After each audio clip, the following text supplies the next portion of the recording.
Chapter 1. "Got it!" Kate McCready yelled.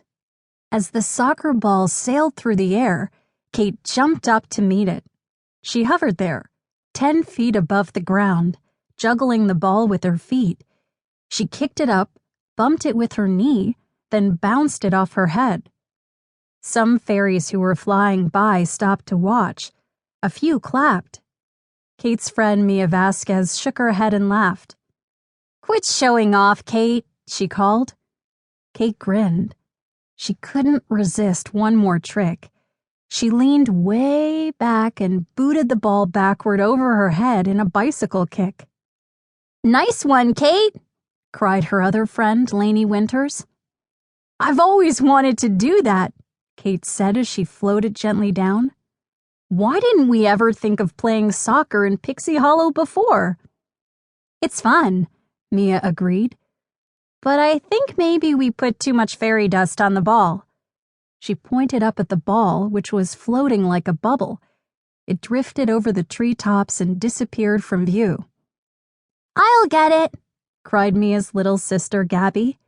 She jumped into the air. The costume wings she always wore fluttered almost like real fairy wings as she flew after the ball.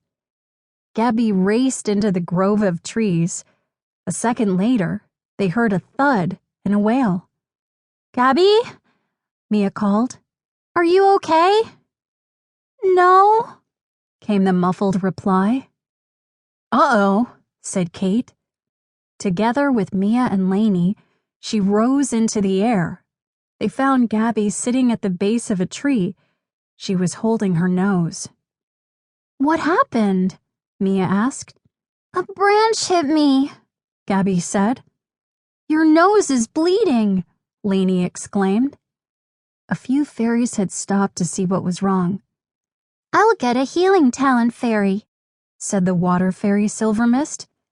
She darted off toward the home tree, the great maple where the fairies of Pixie Hollow lived and worked. Above her hands, Gabby's eyes looked big and scared. Kate tried to think of something comforting to say. "Don't worry," she told Gabby. "It doesn't look too bad.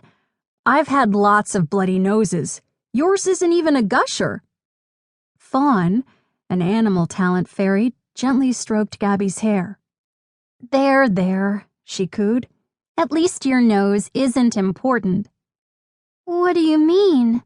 Gabby asked, looking worried. "Well, this would be much worse if you were an anteater," Fawn explained. "Or an elephant. They really need their noses." "Fawn," Mia glared at her. "Your nose is going to be fine," she told Gabby.